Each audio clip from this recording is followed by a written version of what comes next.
नमस्कार दोस्तों, मेरे YouTube चैनल HP कहानी में आप सभी का स्वागत है। आज हम सोमवार के व्रत को लेकर एक कहानी सुनाने जा रहे हैं। सोमवार के व्रत को लेकर मान्यता है कि इस व्रत को करने से भगवान शिव अपने भक्तों की मुराद जल्दी पूरी करते हैं। सोमवार का दिन भगवान शिव को समर्पित है, इसलिए इस दिन भगवान शिव की पूजा और व्रत करने का महत्व और ज़्यादा बढ़ जाता है। देवों के देव महादेव बहुत ही भोले माने जाते हैं, इसलिए उनका एक नाम भोलेनाथ भी है। पौराणिक मान्यता अनुसार भगवान शंकर को प्रसन्न करने के लिए किसी भी तरह के खास विशेष पूजन की आवश्यकता नहीं होती, क्योंकि कहा जाता है कि वह तो भोले हैं और भक्त की मन से की गई क्षणिक मात्र की भक्ति से ही वह प्रसन्न हो जाते हैं। एक बार किसी एक नगर में एक साहूकार था। उसके घर में धन की कोई कमी नहीं थी, लेकिन कोई संतान न होने के कारण वह बहुत दुखी था। संतान प्राप्ति के लिए वह हर सोमवार का व्रत रखता था और पूरी श्रद्धा के साथ से मंदिर जाकर भगवान शिव और माता पार्वती की पूजा करता था। उसकी भक्ति देखकर एक दिन माँ पार्वती प्रसन्न होकर भगवान शिव से साहूकार की मनोकामना पूर्ण करने का निवेदन किया। पार्वती जी के आग्रह पर भगवान शिव ने कहा कि हे पार्वती, इस संसार में हर प्राणी को उसके कर्मों का फल मिलता है और जिसके भाग्य में जो है उसे भोगना ही पड़ता है। लेकिन पार्वती जी ने साहूकार की भक्ति देखकर उसकी मनोकामना पूर्ण करने की इच्छा व्यक्त की। माता पार्वती के आग्रह पर शिव जी ने साहूकार को पुत्र प्राप्ति का वरदान तो दिया, लेकिन उन्होंने बताया कि यह बालक 12 वर्ष तक ही जीवित रहेगा। माता पार्वती और भगवान शिव की बातचीत को साहूकार सुन रहा था, इसलिए उसे ना तो इस बात की खुशी थी और ना ही दुख। वह पहले की भांति शिव जी की पूजा करता रहा। कुछ समय के बाद साहूकार की पत्नी ने एक पुत्र को जन्म दिया। जब वह बालक 11 वर्ष का हुआ तो उसे पढ़ने के लिए काशी भेज दिया गया। साहूकार ने पुत्र के मामा को बुलाकर उसे बहुत सारा धन देते हुए कहा कि तुम इस बालक को काशी विद्या प्राप्त करने के लिए ले जाओ। तुम लोग रास्ते में यज्ञ कराते जाना और ब्राह्मणों को भोजन दक्षिणा देते हुए जाना। दोनों मामा भांजे इसी तरह यज्ञ कराते और ब्राह्मणों को दान दक्षिणा देते हुए काशी नगरी निकल पड़े। इस दौरान रात में एक नगर पड़ा, जहां नगर के राजा की कन्या का विवाह था।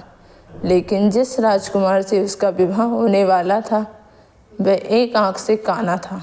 राजकुमार के पिता ने अपने पुत्र को काने होने की बात को छुपाने के लिए सोचा, क्यों ना उसने साहूकार के पुत्र को दूल्हा बनाकर राजकुमारी से विवाह करा दूं। विवाह के बाद उसको धन देकर विदा कर दूंगा और राजकुमारी को अपने नगर ले जाऊंगा।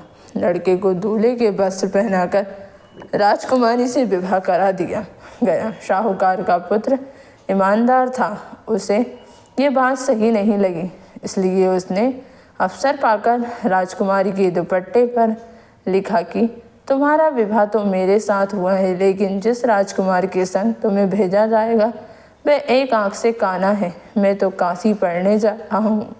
जब राजकुमारी ने चुन्नी पर लिखी बातें पढ़ी तो उसने अपने माता पिता को यह बात बताई। राजा ने अपनी पुत्री को विदा नहीं किया, फिर बारात वापस चली गई। दूसरी ओर साहूकार का लड़का और उसका मामा काशी पहुँचे और वहाँ जाकर उन्होंने यज्ञ किया। जिस दिन लड़का 12 वर्ष का हुआ उस दिन भी यज्ञ का आयोजन था। लड़के ने अपने मामा से कहा कि तुम अंदर जाकर आराम कर लो। शिव जी के वरदान अनुसार कुछ ही देर में उस बालक के प्राण निकल गए। मृत भांजे को देखकर उसके मामा ने विलाप करना शुरू किया। संयोगवश उसी समय शिव जी और माता पार्वती उधर से जा रहे थे।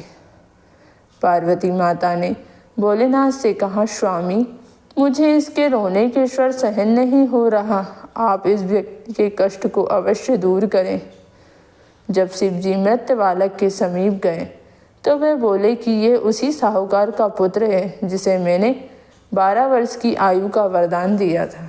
अब इसकी आयु पूरी हो चुकी है।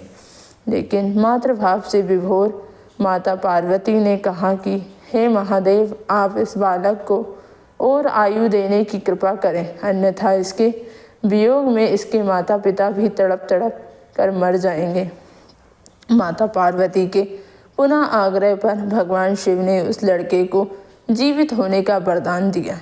शिव जी की कृपा से वह लड़का जीवित हो गया। शिक्षा पूरी करके लड़का मामा के साथ अपने नगर की ओर वापस चल दिया। दोनों चलते हुए उसी नगर में पहुँचे जहाँ उसका विवाह हुआ था। उस नगर में भी उन्होंने यज्ञ का आयोजन किया। उस लड़के के ससुर ने उसे पहचान लिया और महल में ले जाकर उसकी खातिरदारी की और अपनी पुत्री को विदा किया। इधर साहूकार और उसकी पत्नी भूखे प्यासे रहकर बेटे की प्रतीक्षा कर रहे थे। उन्होंने प्रण कर रखा था कि यदि उन्हें अपने बेटे की मृत्यु का समाचार मिला तो वह भी प्राण त्याग देंगे, परंतु अपने ही बेटे को जीवित होने का समाचार पाकर वह बेहद प्रसन्न हुए। उसी रात भगवान शिव ने साहूकार के स्वप्न में आकर कहा, हे श्रेष्ठी, मैंने तेरे सोमवार के व्रत करने और व्रत कथा सुनने से प्रसन्न होकर तेरे पुत्र को लंबी आयु प्रदान की है। इस प्रकार जो कोई भी सोमवार का व्रत करता है या कथा सुनता है और पढ़ता है, उसके सभी दुख दूर होते हैं और सभी मनोकामना पूर्ण होती है। अगर आपको मेरी ये वीडियो अच्छी लगी हो तो प्लीज़ मेरी वीडियो को लाइक कीजिए और रोज़ ऐसी ही वीडियो को देखने के लिए मेरे चैनल को सब्सक्राइब कीजिए। धन्यवाद।